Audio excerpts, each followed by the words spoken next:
Tenang saja, semua masalah pasti ada solusinya. Kita semua pasti pernah mendengar kalimat ini, atau kalimat yang semisal dengannya. Jangan khawatir, jalan keluar itu pasti ada buat siapa saja. Kalimat ini sering diucapkan untuk menghibur orang yang sedang terpuruk. Kelihatannya bijak dan menenangkan. Tapi jika kita mentadaburi ayat-ayat Al-Quran, ucapan itu ternyata tidak sepenuhnya tepat. Dalam Al-Quran, Allah tidak pernah memberikan jaminan jalan keluar secara cuma-cuma hanya karena seseorang sedang menderita, sedang menangis, atau tertimpa musibah. Solusi dari Allah itu bukan hak otomatis. Ada pintu kunci yang harus dibuka terlebih dahulu. Banyak dari kita yang terjebak dalam prasangka bahwa semakin lama kita menderita, semakin berhak kita mendapatkan pertolongan. Kita merasa penderitaan itu sendiri adalah alasan kenapa Allah harus memberi kita jalan keluar. Akibatnya, ketika masalah tak kunjung selesai, kita mulai mempertanyakan keadaan. Kita merasa lelah atau bahkan menyalahkan takdir. Padahal masalahnya bukan pada beratnya ujian, melainkan pada asumsi kita yang salah sejak awal. Mari kita lihat bagaimana Al-Quran menjelaskan konsep jalan keluar ini secara sangat spesifik dalam surah At-Talaq. Allah SWT berfirman, وَمَنْ يَتَّقِ اللَّهَ يَجْعَلْ لَهُ مَخْرَجًا وَيَرْزُقْهُ مِنْ حَيْثُ لَا يَحْتَسِبُ. Barang siapa yang bertakwa kepada Allah, niscaya Allah akan menjadikan baginya jalan keluar. Dan dia akan memberikan rezeki kepadanya dari jalan yang tidak dia sangka-sangka. Secara struktur bahasa Arab, ayat ini menggunakan pola syarat dan jawab. Bagian pertama adalah syaratnya. وَمَنْ يَتَّقِ اللَّهَ, barang siapa yang bertakwa. Bagian kedua adalah jawabnya. يَجْعَلْ لَهُ مَخْرَجًا, niscaya Allah akan beri jalan keluar. Artinya, kata makhraj atau jalan keluar itu diikat oleh ketakwaan. Tanpa adanya takwa, tidak ada jaminan dari Allah bahwa jalan buntu itu akan dibukakan. Untuk memahami betapa dahsyatnya hubungan antara takwa, kesabaran, dan solusi, mari kita simak latar belakang turunnya ayat ini. Sebagaimana diriwayatkan oleh Imam As-Suddi, disebutkan dalam tafsir Ibnu Katsir bahwasanya suatu hari seorang sahabat Rasulullah SAW bernama Auf bin Malik al-Ashja'i mendatangi beliau. Dia menceritakan bahwasanya putranya ditawan oleh musuh dari kalangan kaum musyrikin.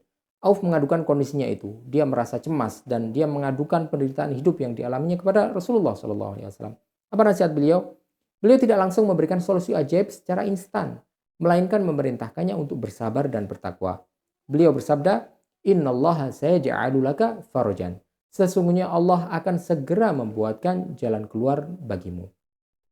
Tak lama setelah itu, sang putra berhasil meloloskan diri dari cengkeraman musuh. Bahkan, ia berhasil membawa lari kawanan domba milik musuh hingga membawanya pulang kepada ayahnya sebagai rezeki yang tak disangka-sangka. Maka turunlah ayat ini.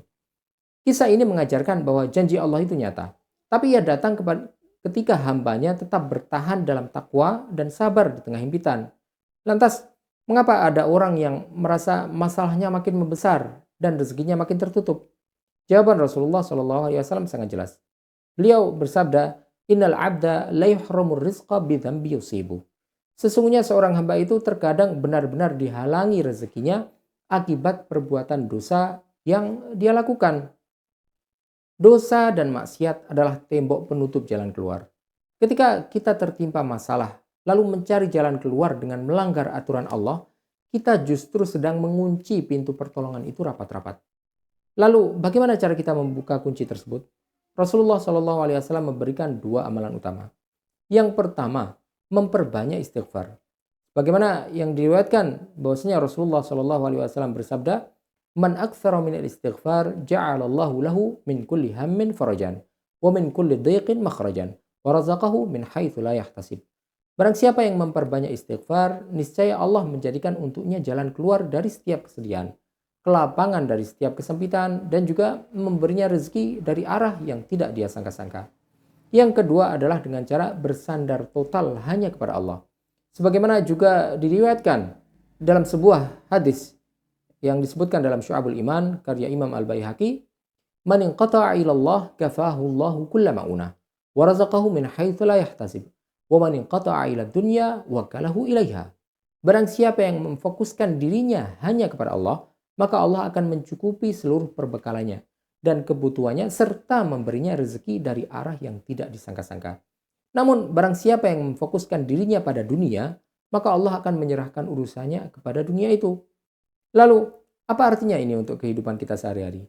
Artinya adalah ketika masalah kita terasa tak ada ujungnya, entah itu masalah finansial, hubungan keluarga, atau pencarian arah hidup, yang pertama kali harus kita evaluasi bukanlah kenapa Allah belum menolong saya, tapi bagaimana kualitas takwa dan istighfar saya selama ini. Apakah saat mencari rezeki kita masih menerjang yang haram? Apakah kita hanya bergantung pada manusia atau koneksi duniawi? Kita ingin pertolongan Allah, tapi kita enggan tunduk pada aturannya. Jadi, solusi itu bukan sesuatu yang datang otomatis hanya karena kita menderita. Solusi adalah janji yang pasti dipenuhi bagi mereka yang menjaga ketaatan, memperbanyak istighfar, dan bersandar penuh hanya kepadanya. Jika ingin pintu keluar dibukakan, berhentilah sekedar meratapi pintu yang tertutup itu, dan mulailah memegang kuncinya dengan cara memperkuat takwa kita. Semoga Allah SWT senantiasa memberikan kepada kita kekuatan untuk senantiasa bertakwa dalam keadaan lapang maupun sempit.